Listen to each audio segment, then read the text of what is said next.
paano ilagay or i-attach ang ating Pag-ibig account or Pag-ibig number sa ating mga e-registration account. So marami po ang nagtatanong nito sa isang tutorial natin mga Lodis. So kailangan po kasi ito Lods, pag hinahanap ng agency o kung meron po tayong e-registration account, required po na ilagay po natin yung ating mga Pag-ibig number sa ating mga e-registration account. Okay, so requirements po yan mga Lodis sa ating, especially sa agency or dito po sa account natin, kailangan po yun mga Lods. So, iba po, hindi po marunong maglagay. So, kaya po ituturo po natin yan mga Lodis. So, napakadali lang naman po nito. So, katulad po niyan, mapapansin mo yan. So, dito, nilagay ko po yung aking passport, Pag-ibig, SSS, PhilHealth, or UMID, or iba pong pang mga identification mga Lodis. So, ganito lang po ang gawin nyo para po mailagay nyo yan. Pumunta lang po kayo sa browser ng inyong mga cellphone. Pwede po kayong gumamit ng ibang browser. So, ang gagamitin ko pong browser ay Chrome browser. I-open nyo lang po. Ngayon, pagdating po dito, i-search nyo lang po dito sa search bar, hanapin nyo po niya sa inyong mga browser. I-search nyo lang po itong e-registration DMW. And then, may mga magsasuggest po dyan, hanapin nyo lang po itong website ng DMW, Department of Migrant Worker. And then, i-click nyo po itong naka-highlights na e-registration. And then, mapupunta tayo dito sa website ng e-registration. So, dito po sa website ng e-registration, i-click natin itong Let's Go button. And then, lalabas po ito. So, dito po, kailangan po natin i-login yung ating e-registration account. So, email address, and then password.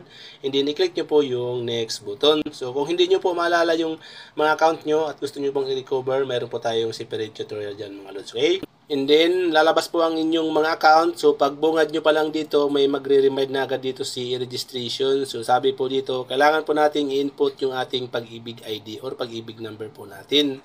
So, dito po mga Lodis, i-click natin itong close button na yan.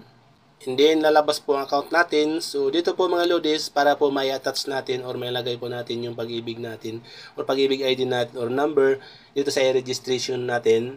So, dito po tayo pupunta sa My Profile. Ayan, i-click natin po yan. And then, lalabas po yung profile natin sa registration. So, dito po sa baba, scroll up lang po natin. Ayan. So, dito po sa baba, ayan, identification. So, dito po, i-click natin itong add new identification. Ayan. And then, nalabas po ito mga Lodis. Ayan. So, dito po, kailangan po natin mamili dito kung ano pong type ng ID ang ilalagay natin. So, dahil Pag-ibig po, kailangan po natin i-click itong type ID password na yan.